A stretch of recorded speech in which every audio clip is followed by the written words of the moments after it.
On va maintenant évoquer le corps européen de solidarité avec Ophélie et Juliette d'Infojeunes Normandie. Juliette qui en plus est partie en corps européen de solidarité, donc elle va nous parler de son expérience. On va commencer avec Ophélie. Quel est le principe même du corps européen de solidarité? Tu as 3 heures. Waouh. Alors, du coup, je vais commencer avec juste 3 secondes. Non, en fait, c'est un programme qui permet de partir donc en mission d'intérêt général jusqu'à 12 mois maximum dans une association, dans une collectivité, un établissement scolaire, voilà. En gros, et c'est jusqu'à 30 ans, à partir de 18 ans, attention. Et on est plutôt sur les pays de l'Europe, donc plutôt de l'Union européenne, parce que c'est un dispositif donc de l'UE. Qui est financé par l'Union européenne? Entièrement financé par l'Union européenne, du coup. Tu dis financé, c'est parce que justement il y a des coûts. Quels sont-ils? Et c'est surtout aussi une rémunération, entre guillemets, une indemnité pour ceux qui partent. Alors, en fait, l'Union européenne va donner une subvention aux associations qui souhaitent recevoir des volontaires. C'est-à-dire que du coup, le volontaire, il a quasiment rien à dépenser parce que, voilà, il a son voyage aller-retour depuis son pays d'origine qui est pris en charge. Il a aussi un logement, il va avoir de quoi manger, donc de l'argent pour aller faire ses courses, il va avoir de l'argent de poche. Sur place, il aura de toute façon une solution de transport, que ce soit un vélo, que ce soit une carte de bus. Et puis aussi, il aura une assurance, il aura des formations sur place, notamment des séminaires d'intégration et des tuteurs, donc un tuteur pour son projet et potentiellement quelqu'un qui va être là pour la vie en général. Au niveau de la durée, tu disais c'est 1 an maximum, c'est ça? 1 an maximum, même s'il y a des exceptions, c'est-à-dire qu'il y a des personnes qui préfèrent faire un projet assez court de 2 mois et si ça leur plaît, ils peuvent rempiler sur 12 mois de mission maximum. Est-ce que c'est comme le service civique, on a le droit de le faire qu'une seule fois, ce corps européen de solidarité, ou on peut en faire plusieurs? Alors quand on est sur une mission en individuel, on peut le faire qu'une seule fois, mais il existe aussi la possibilité de le faire en équipe, c'est-à-dire avec des gens, plusieurs personnes de son pays d'origine, et puis on va se rejoindre en équipe avec d'autres jeunes de d'autres pays pour un projet donné. Ça peut être un festival, ça peut être, je sais pas, une mission avec un sujet environnemental, etc. Donc c'est assez large. Donc dans ce cas-là, on peut en faire plusieurs. On peut en faire plusieurs en équipe jusqu'à ses 30 ans. Mais par contre, volontariat individuel, une seule fois dans la vie. Sinon, il faut laisser la place à tout le monde. Exactement. On va laisser la parole à Juliette, qui justement est encore européen de solidarité à Infojeunes Normandie. Juliette, pourquoi tu as souhaité, toi, partir à l'étranger? Bonjour, moi j'ai décidé de faire ce volontariat car je n'étais pas très sûre de quoi faire au futur et ils m'ont parlé de cette opportunité et je croyais que c'était une bonne idée de s'intégrer dans une nouvelle culture.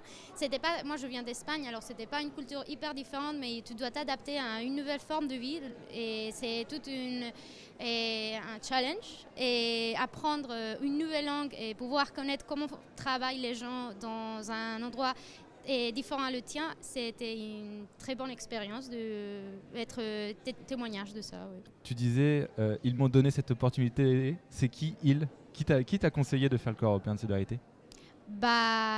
Il m'a conseillé mes amis de le faire, mais après les gens qui m'ont donné l'opportunité, c'était Infojeunes Normandie en vrai, mais oui, c'était un peu, c'est qui m'ont accueilli ici très bien. Oui, ça va, on t'a plutôt bien accueilli quand même. Oui, sur Rouen. Comment as-tu trouvé les démarches? Est-ce que c'était facile? Est-ce que c'était difficile? Est-ce que c'était long? Est-ce que c'était très simple? Dans mon cas, pour moi, c'était très court, je crois, le processus pour être accepté.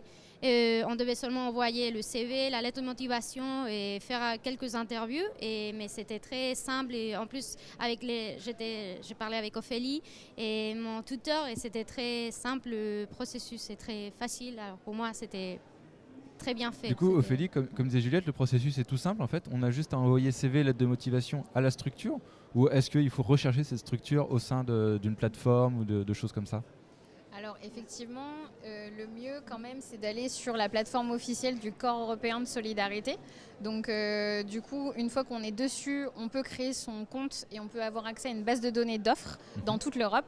Après, c'est vrai que c'est pas évident parce que du coup, il y a un foisonnement, vraiment il y a une multitude d'offres et du coup il faut bien rechercher et dans notre cas on a préféré passer plutôt par d'autres biais, pourquoi pas les réseaux sociaux, pourquoi pas des partenaires, donc il ne faut pas hésiter à aller fureter et à essayer de faire jouer un petit peu du coup ses connaissances quand effectivement il y a des offres qui circulent.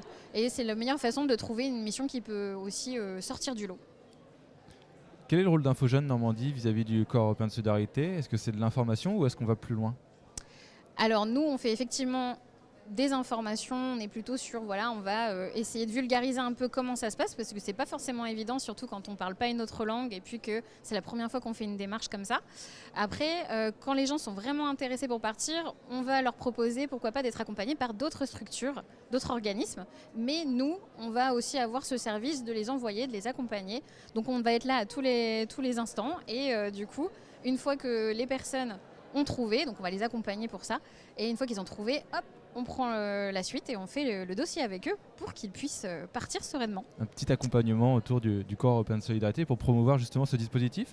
Il est vieux ce dispositif ou pas? Alors il a effectivement quelques années, je crois qu'il avait déjà 20 ans il y a quelques années, donc je pense que oui. Il a vieilli depuis. Oui, il avait comme même le bon changé de nom il n'y a pas si longtemps. Donc, avant c'était le service volontaire européen. Le SVE. Le SVE. Puisqu'en France, on aime bien les acronymes. Hein. Tu l'as compris, je pense, Juliette, à ton grand... On aime bien comme ça, sinon c'est pas rigolo. Sinon c'est pas rigolo.